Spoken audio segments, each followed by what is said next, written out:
সুপ্রিয় দর্শক, আসসালামু আলাইকুম। আমরা আপনাদেরকে দেখানোর চেষ্টা করছি রংপুর জেলার পীরগঞ্জ উপজেলায় অবস্থিত doctor M A. Wazed Miah textile ইনস্টিটিউটটি। রং এটি পীরগঞ্জ উপজেলা থেকে 15 কিলোমিটার পশ্চিমে খালাসপীর রোডে করতোয়া নদীর তীরে অবস্থিত। এর পাশে রয়েছে দিনাজপুর জেলার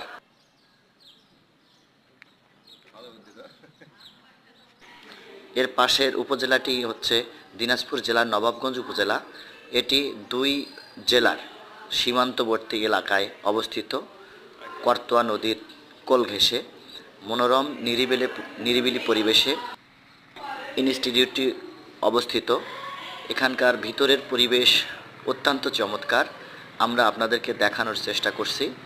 সম্মানিত দর্শক, আপনারা দেখতে পাচ্ছেন রংপুর জেলায় পীরগঞ্জ উপজেলায় অবস্থিত doctor M A. Wazed Miah textile institute.